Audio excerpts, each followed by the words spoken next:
It should be pretty obvious at this point to everyone that the Tory party is really, really in trouble. And as I've said before, I'm a Labour supporter. I'm a member of the Labour Party, and as far as I'm concerned, any time the Tory party is in trouble, it's a good day for me. But even even if Boris Johnson goes or stays, what's to unite the party? Because remember, Boris has sort of, um, you know, put up the standard that Brexit has been done and it's gone, and it's kind of bizarre that almost as this, when you've seen like old party decorations from a party that no one has taken down for, and they've been there for like quite some time, and it's quite obvious that it's been there, that Brexit is, well, it's getting old hat in the Tory party because again they keep on telling people, "Oh, we've got Brexit done. Brexit's done and dusted. It's all over." Ignore what's going on in Northern Ireland. Brexit's been done, even though, as we've said many times on this channel and showed many examples, not only is Brexit far from being done, it is only just really beginning. And of course, this Brexit is indeed going to cause a lot of problems, especially with the UK economy. And as well, we are going to have to see how, should we say, the public reacts to having trade deals and even regulations come forward as well. One of the big things we saw last year, obviously, the loosening of the pollution in our rivers around the UK. And guess what? Rivers that weren't polluted a year ago, guess what, are polluted. I've already sounded the warning bell on this channel about the loosening of the chemical restrictions, which again could cause not only massive environmental damage, but also potential damage to public health as well. So if that happened less than a year, what's going to happen a year from now that those chemical regulations have been gone? And of course, we've got the cost of living crisis coming very quickly, which leads us on to net zero. Net zero is quickly becoming the new bugbear of the Tory party, just like Brexit was. And I guarantee you, they are going to blame the cost of living price rises on net zero. But this does indeed look like the new ideological battlegrounds that Brexit has, well, very much been vacated because the Tories don't really want to talk about Brexit anymore because, well, they know if they do talk about Brexit, none of it is actually good news for them. So let's go diving into this to find out more about this, because this is indeed quite a good article on this. So before we go to continue, please do remember to hit that like, share, and subscribe button. And of course, down below, there are some Patreon page links for me. And of course, buy me a coffee link where you can, well, buy me a coffee. And as always, there are the YouTube memberships open as well. So as always, let's dive on into this. So this comes from the East Anglia Bylines, the title of "Is Net Zero the New Brexit?" Most UK politicians now see net zero as broadly common sense, just as they saw EU membership a decade ago. The Johnson government and all the opposition parties agree on the general goal and on even much of the strategy, if not the place. In quite fact, a majority of people probably think it matters, but below the surface, there are divisions which could be revived to try and rescue a struggling Conservative Party. Net zero could be the tool which indeed saves them, just as Brexit did a few years ago. There have always been a body of climate change deniers, but the quote skeptical energy lobbies have broadly adapted the net zero ambition and are now seeking to develop greener strategies. In Britain, climate skepticism is largely limited to a marginal group of eccentrics who can hardly be ignored or fobbed off by the tweaks to policy measures. The general public are, of course, broadly supportive, but the support, however, is not deep.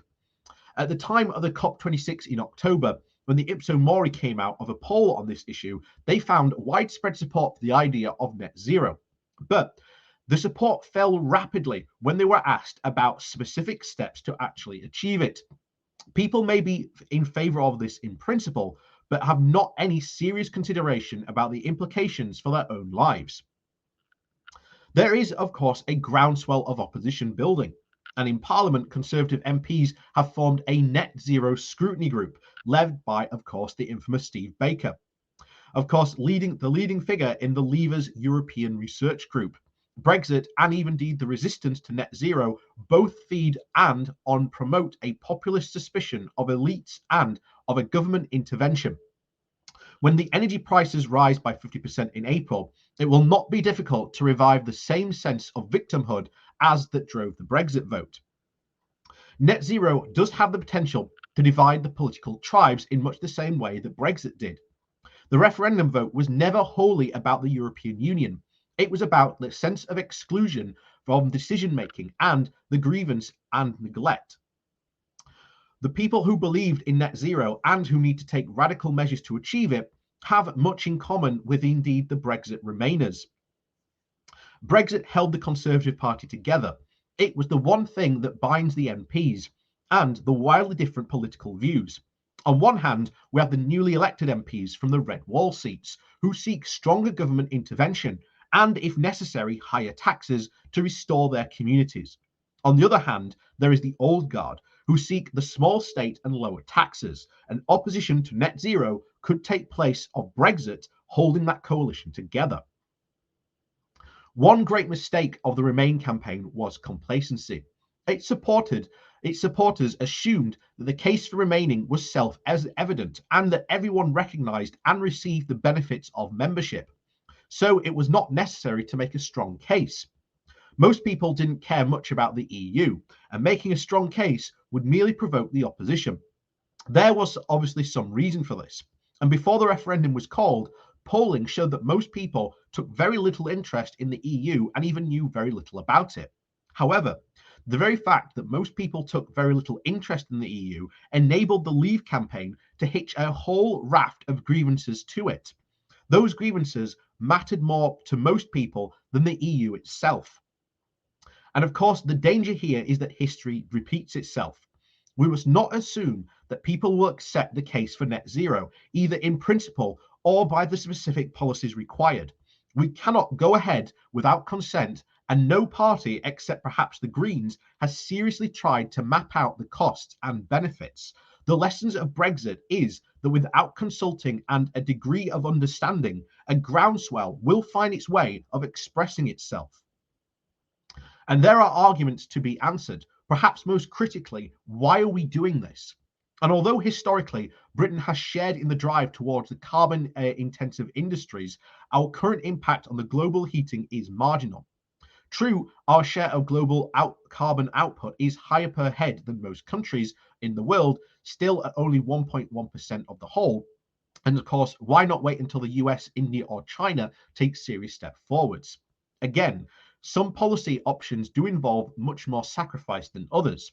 And what are the choices and what technologies and strengths do we advocate, and how will those impact individuals? To win this fight, net zero has to be a positive decision. On Brexit, with the choice between a status quo, which many people did not like, and a radical break, people chose the latter. It would be very easy to present a net zero as a cost, higher fuel prices, colder homes, travel less, and limited diets. People must want to make these changes because it will make life better for us all in the foreseeable future, not in 3 generations' time. It must expect and improve conditions for those who have benefited less from the last decades of economic change. Over Brexit, we failed to engage people and communities who felt excluded from policymaking by a metropolitan elite. And we risk making this very same mistakes over net zero. But that is not inevitable. As Tracy Brain, the mayor of South Yorkshire, argued in a recent Fabian pamphlet, there is a real scope for green industries in places where they used to drive the old energy technologies of coal and steel. Our coastal communities, with their links to offshore oil and gas, have the potential in offshore wind and perhaps even carbon storage. But for this, we need a real industrial strategy, and the Labour Party has plans for one, but the Conservatives are the culturally hostile to such ideas. And of course, there are 2 concessions. Firstly, this issue has the power to restore and unify the fracturing Conservative Party in the same way that Brexit did. In doing so, it could consolidate and even deepen the cultural divide in which Brexit has opened, with such damaging resulting for our politics and all of us. Secondly, we must not assume that those of us who generally like David Attenborough will support the net zero when they see their energy bills rising and punitive taxes on motoring. There is an argument here to be won. Many of our readers will believe in the case that is self-evident, but we need to convince a lot more other people. We didn't do this last time. Let's not make the same mistake again. And I am fully behind that. There are lots of consequences for implementing lots of these net zero strategies. But I've said before, one green strategy which Labour, I'm very, very thankful that Ed Miliband has taken this up and is championing it really well, is the decarbonisation of British steel. Not only this, would it secure hundreds of thousands of jobs, not only here in the north, but in Wales as well, but in the rest of the steel industry all over parts of the UK. This would not only help those jobs, it will create more jobs, but also provide an industry so it can go forward in the future. And not only on that, you can look at other industries. What other industries could we help green through subsidies? Hey, if you want to, start using less power, or make a switch to green energy in your business or company or stuff like that, then this is where the government needs to help and come in. Just like the decarbonisation strategy I've just said with the steel industry. The steel industry cannot do this by themselves. They literally just cannot. It will take roughly about 25 years to do this. So this is a long-term strategy, but it needs government investment to be able to do it. The steel industry cannot do it by itself. The only country so far that has started doing this is, I think, Sweden. They are the only ones that have started it. And again, it takes a lot of investment.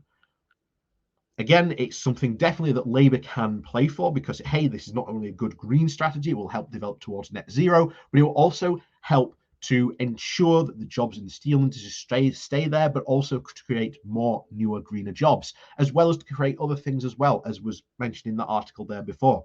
We have to start looking at the positives of net zero and especially the policies that are going to have a good positive impact, but also talk about the ones that aren't going to have such a negative impact, like a motoring tax. That sucks. I understand that.